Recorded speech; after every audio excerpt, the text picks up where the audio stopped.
Now I don't have to listen to myself echo. Go ahead. Chris, hardest thing about teaching or learning the Ollie, your choice.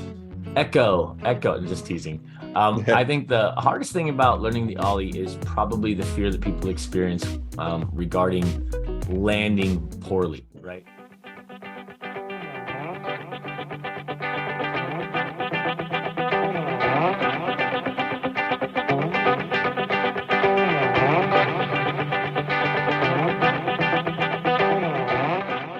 Right. So that it's that fear of, am I going to land and do the splits? Am I going to land and roll my ankle? Am I going to fall and hit my face? Like the fear involved for people who struggle with the Ollie, they really struggle with that.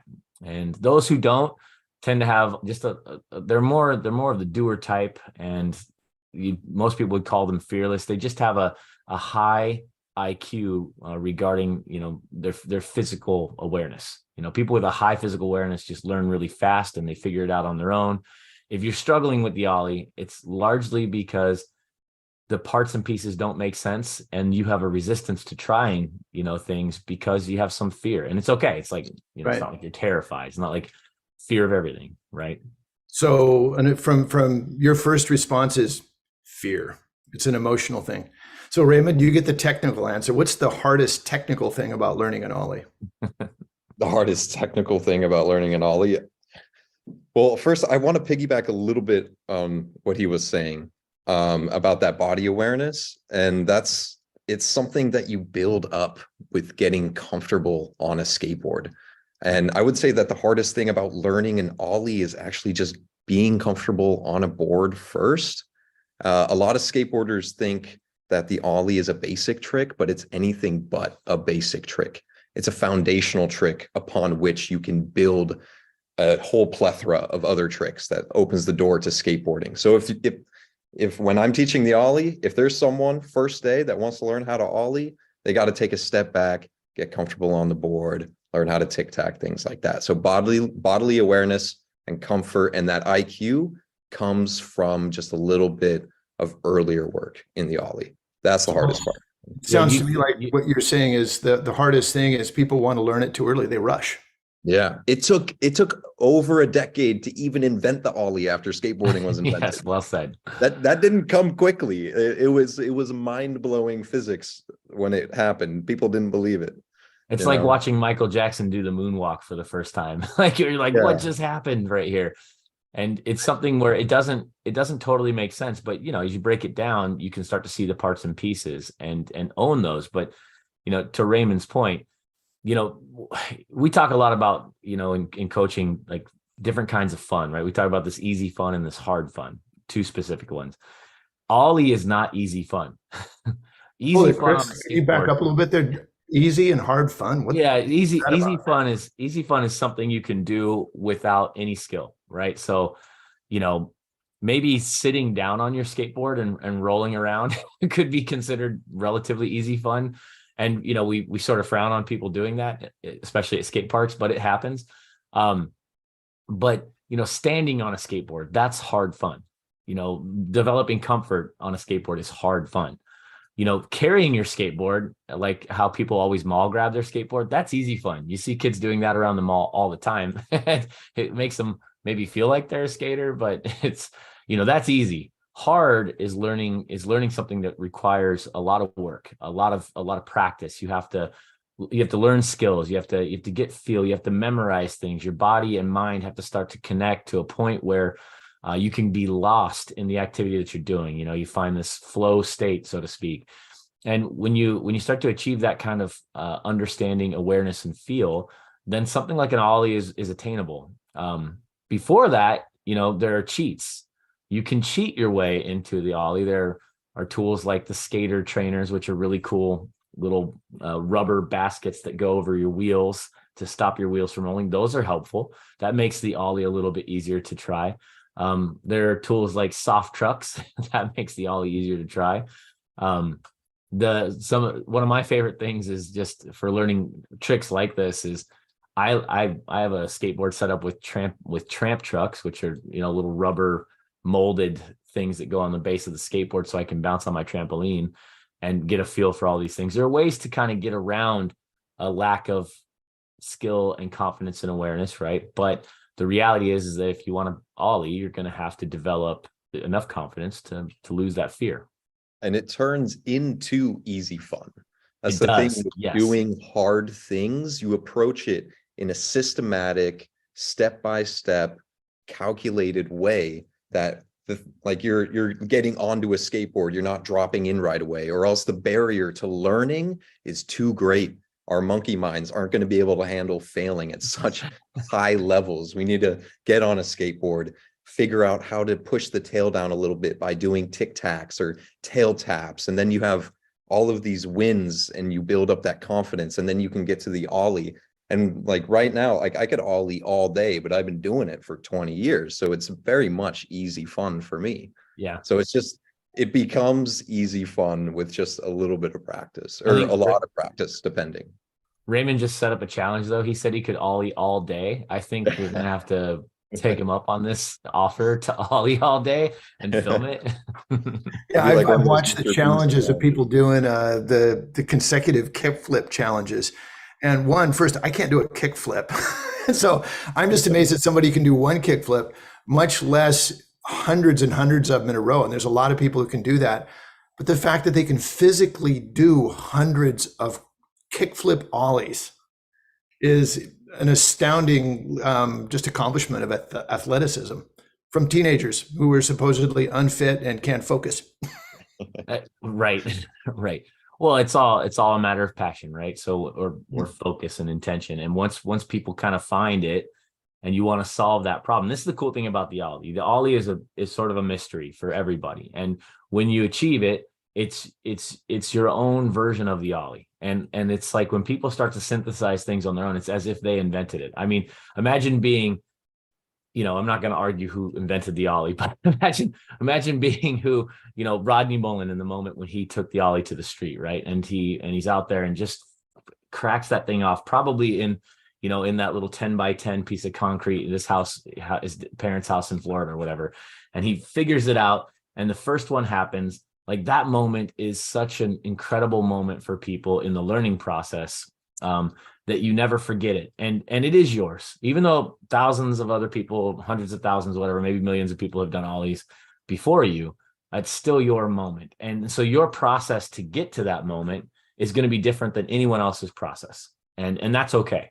It's from a coach's perspective, the key to figuring out your own pathway is just like eating an elephant. You take it one small bite at a time. The smaller the bite, the better.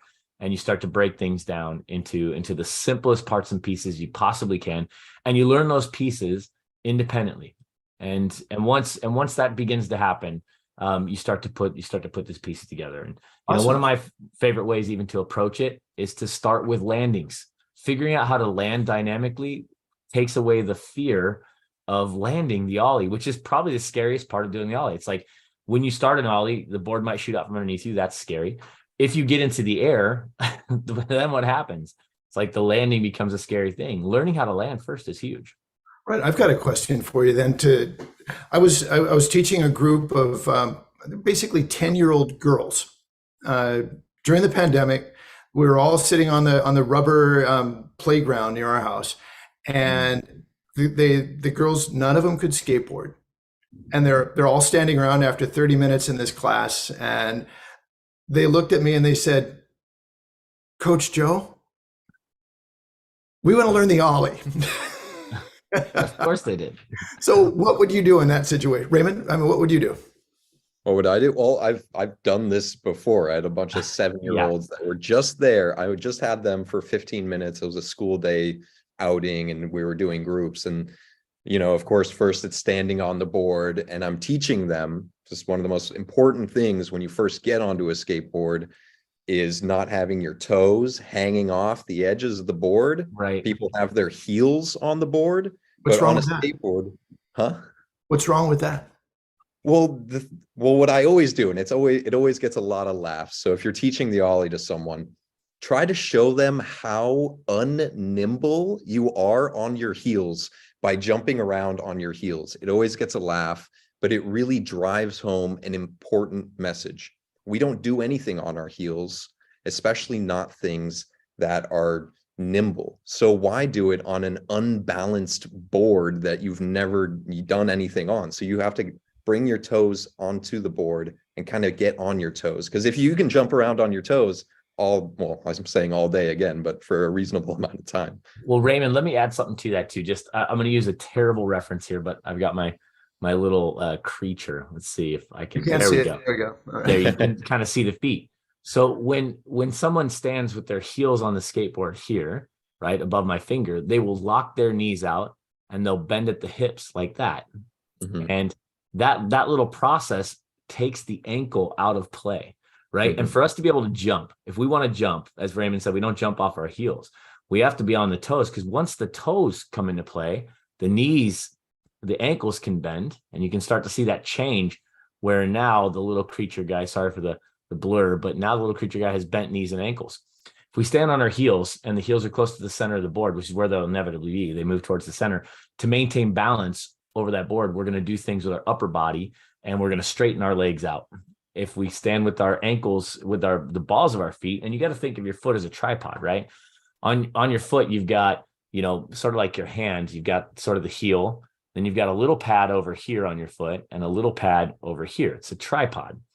If you can't utilize those front two pads, you're not going to jump very high. If all you're using is that heel pad, you're not going to get much out of it. So we got to engage the whole foot, bend the ankle, bend the knee, then we can get a lot of action. Sorry, Raymond, go take it away, man. No worries. So first thing, I'll jump in with one thing that Chris just brought up that's super important, and that is that there's a skater named Andy McDonald he can do everything on a skateboard, amazing stuff. He doesn't ever seem to fall, but I quote him as saying once, he said, "Whenever I make a mistake, the first thing I do is go like, crap, I didn't bend my knees."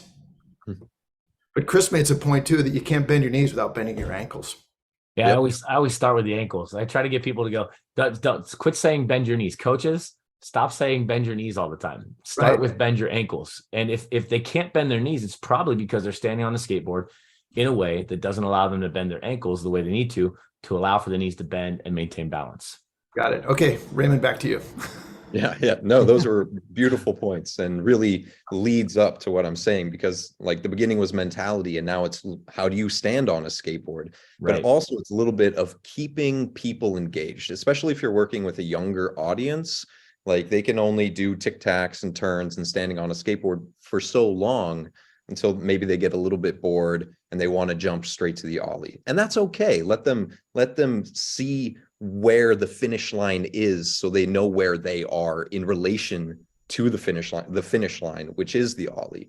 And that can be, okay, I'm going to show you kind of what it means to bring the tail down.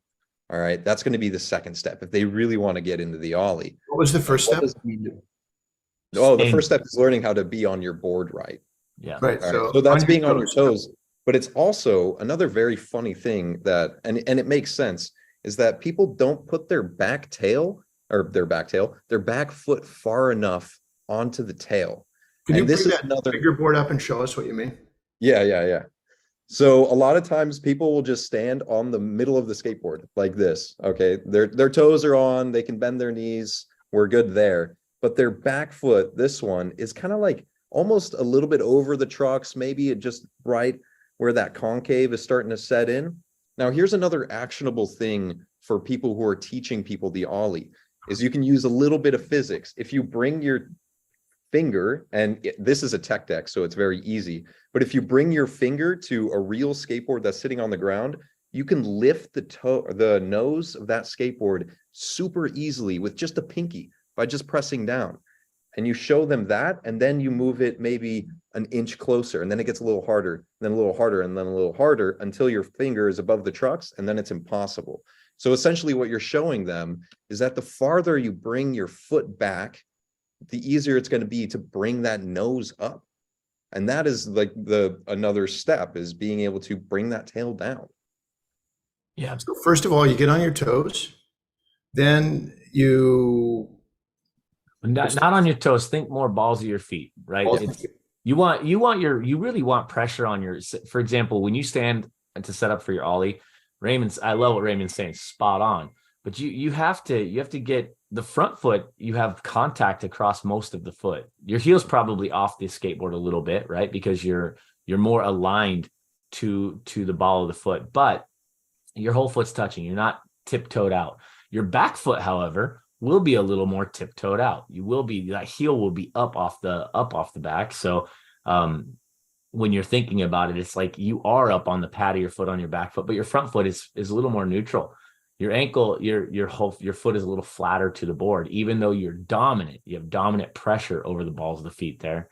Your whole foot can and should be in contact with the skateboard. So, think about that. Setup is so important. I love what Raymond's saying. And you're not going to be able to set up for an ollie until you're comfortable having your front foot somewhere well into the middle of the skateboard, well behind the front trucks, and your back foot wherever you like it on the tail. I put my back foot way up on the tail. Some people put their back foot just up to the edge of the tail. But no matter how you prefer the feel of that ollie or that setup position, you have to prefer a feel. You have to have enough reps just standing there on a skateboard, moving your feet around and practicing lifting the nose of the board to where that feels comfortable. And it's like, I can easily put my foot here. I can adjust it 1 inch back. I can make these adjustments, and I'm starting to develop a little bit of feel. For someone who's just starting out, foot back on the tail. You want at least your pinky toe edge of the foot all the way up against the tail. So against the rounded edge of the tail, if you have a standard twin style skateboard, and you want your front foot be in the middle of the board, somewhere between, say, 1 and 4 to 6 inches, behind the front trucks, the front wheels. So that's your setup position for the feet, with dominant pressure on the pads or the balls of your feet. Right. So Raymond, you've got a group of 7-year-olds, and you've just taught them how to walk around on their heels. They're all laughing at you. What next? Hopefully they're on their board and done laughing at me, but if they need a second, give them that second. So they're on predominantly on the balls of their feet. And you can kind of imagine that if you're having a hard time, if you kind of put your fingers out and then this part is the balls, but these are the toes. And then you can go back a little bit more. If anyone is don't know what the balls of their feet are, they're not native English speakers. But they're on their board and they want to start bringing that tail down. So their foot is back, which is going to make it a little easier. And then I just start saying, well, put the pressure down on that back foot. So start moving your body a little bit more over your back foot and put a little bit of strength in there. So instead of standing, it's like if you're standing just with your 2 feet on the ground, you have equal pressure through both your feet. Then if you start to lift 1 foot off, you start to move the pressure onto the back foot. And this is what I mean by putting more pressure onto your back foot or leaning over onto that. And that'll just bring that tail down. So you're just like, how hard is it to bring the tail down?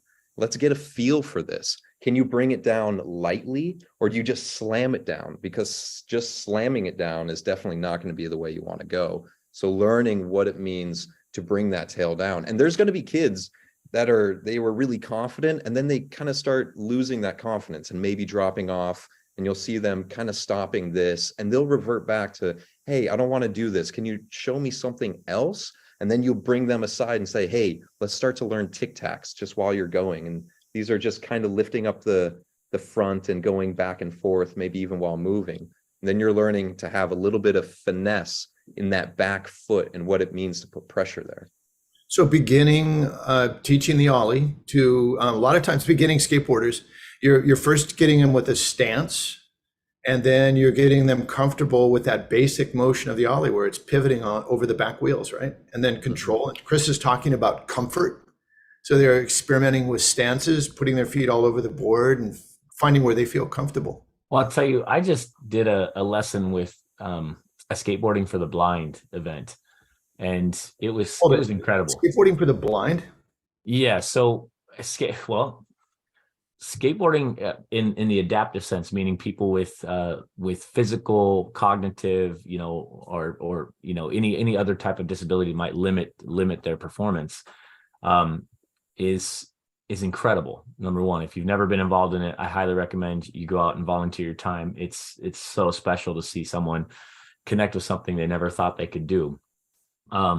But yeah, skateboarding for the blind. So where I live out here in Oregon, we have Oregon Athletes for the Blind. It's an association that supports children with visual impairments. My oldest son is actually has a visual impairment, and he has some vision left, and he really enjoys participating in those events. Well, when I go, I always try to help. My son's 17, and so maybe it's not that cool to have your dad helping you. Somebody else there, like there were a bunch of pros from Adidas there at this event, and he was hanging out with those guys, which is great. But I went and found an opportunity to help a young man learn how to skate with full cane, zero vision, and it was absolutely awesome to go through the process of explaining all the little details. Right. The thing that I found though is that he operated very much through feel, and I had to set up the environment very, very specifically. And I'll tell you, when I mentioned the concept of Ollie to him, after he had learned to push himself around by himself at low speed, of course, and outline the skate park that we were in. He literally could feel the transitions with his cane and through the board, and it was just amazing to watch him go through this process. But before the end of the lesson, he could hear the sounds of Ollies, and I could see him respond to that. And I went, hey, I'm like, have you ever thought about, do you know what an Ollie is? And he's like kind of like a jump. Like, I'm like, yeah, it's a special kind of jump on a skateboard. And we kind of got into it. And sure enough, I used, so there's a couple ways you can do it. You can crank the bolts down until the bearings are locked, which is bad for the bearings, but it's worth it in terms of learning. Or you can use a tool like a skater trainer. I think I mentioned those earlier. And I happen to have those there. And I just put those little wheel stoppers on all four of his wheels, and away we went. And as much as, right now, Raymond and I are talking about maybe the specifics, and Ollie passionistas might get in there and decide that, there's only one kind of perfect Ollie or something like that. I'm more of the mindset of I don't care, and I just want people to experience it and get a taste of it, and then we'll improve it along the way. And with this young man, that's exactly what we did. I mean, it was hard to teach. It was hard for him to learn. It was an incredible process. And I'll tell you, at the end of the day, I got him to where at first, to Raymond's point, he would crack the tail down really hard and get, kind of stuck on it. And then we started jumping off the skateboard, and then we started jumping and flicking and playing with different things. And before long, he could get, a nice little credit card high Ollie and land on it. And he was hooked. It was so cool for him to feel that and to watch his whole being light up. So while we talk about this for beginners, there are steps and there are all the mechanics, and it's very complex. There are a lot of things going on, foot position, all of these things. There's no shame in just jumping on the skateboard with a bunch of 7-year-olds in a place where they can't roll around and trying it. Like, there's nothing wrong with that. That's how I learned Ollie. Yeah. When I was a kid, I got on the grass. I wasn't about to start doing that on the pavement. All of my friends, we got on the grass, and then we put our back wheels into the crevice of the sidewalk in between those. That's like a great spot to learn tricks, because you're kind of on a material where you can roll away or kind of, hit the ground a little hard, but your back trucks are stopped in the crack of the sidewalk. So yeah, absolutely, totally fine to do it anywhere where you're not moving. Oh, that's great. You guys, we're just about out of time. There's so much that we could cover right now. Just one last idea. What have you guys got? What would you like to say to somebody who's helping their friend or a student learn the Ollie? Just some advice. Yoda. What would Yoda say? Well, Yoda would say, do or do not, there is no try. But, and I happen to agree with that, but. That was Miyagi, but okay. No, that was Yoda. Miyagi was wax on, wax off. and those, by the way, my two heroes. But what I would say to someone learning is very, very much in line with what Raymond said. So if you're at a point where you have confidence on the skateboard, back things up and break the Ollie down into what it would be like to land, right? So you've already got confidence. Now it's time to roll on the skateboard. I would say there are all kinds of ways for you to learn how to drop the skateboard and jump onto it. There's ways for you to run, to get the board rolling and jump onto a rolling skateboard. So you know what these things feel like, and you learn how to correct mistakes in the landings. That is it's a huge moment. I remember even working with Joe, with you specifically, you were working on ollieing up higher and higher curbs. You wanted to clean up your ollie on up curbs. And I love that. And I think you and I talked a lot about leaning into the failure, right? So literally ollieing and landing on the curb intentionally and learning how to take that hit and be okay with it. That was a breakthrough for me when you told me that it's okay not to land with my back wheels on top of the curb. And so after that, I just went straight for the curb, and I was ready for it the curbs like this, the board's supposed to go up and ollie flat on it. But instead I was landing middle of the board and sliding up and then popping it. That rocketed forward because you created a lower level, an easier progression for me. Yeah. And I would say, so that learning those landings and learning how to be okay with the mistaken landings first, and then starting to learn the mechanics in a place where you're not rolling around. And that's a great place to learn, but where you still get some response out of the board. So rubberized platforms at playgrounds. Playgrounds have hard rubber platforms where the board won't roll as fast. And you can also crank down the bolts and slow down your wheels a little bit to help with that. And you can go and learn your ollie there and still get some response out of the tail. Right.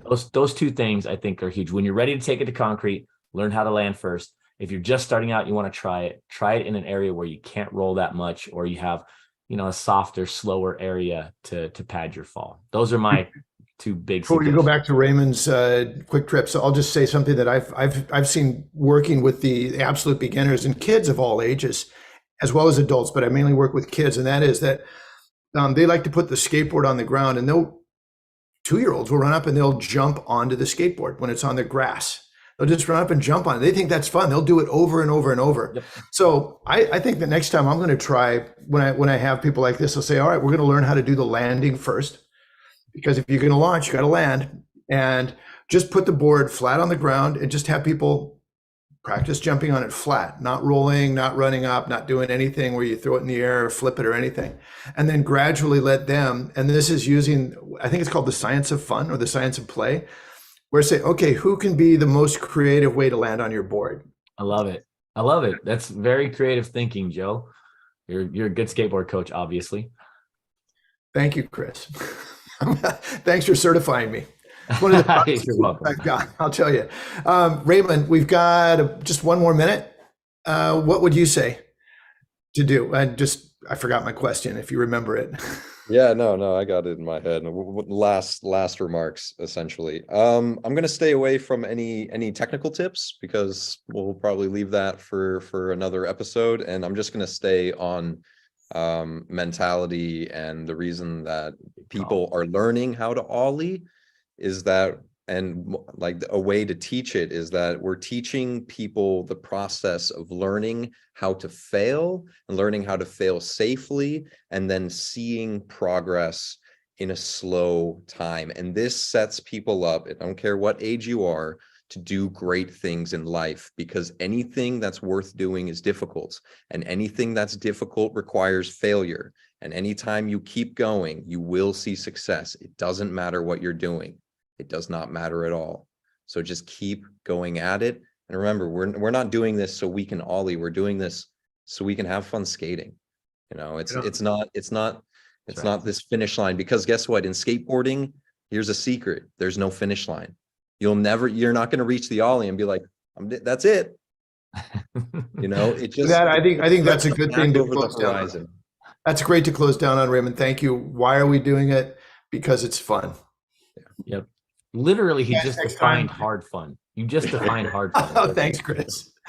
Yeah, let's do it for fun. We'll be coming back more in not too far in the future with more chats about how to teach and how to learn. Our goal is to help you learn how to skateboard and understand more about skateboarding. If this video helped you, be sure to hit us up in the comments below and tell us what you'd like us to focus on for our next video. If you enjoyed this video, be sure to give it a like and then subscribe to our channel and tell your friends all about us. If you'd like to learn more about the United States Skateboard Education Association, please visit www.ussea.us, where you can learn more about how to skate, learn more about helping others learn how to skate, and become a certified skateboard coach.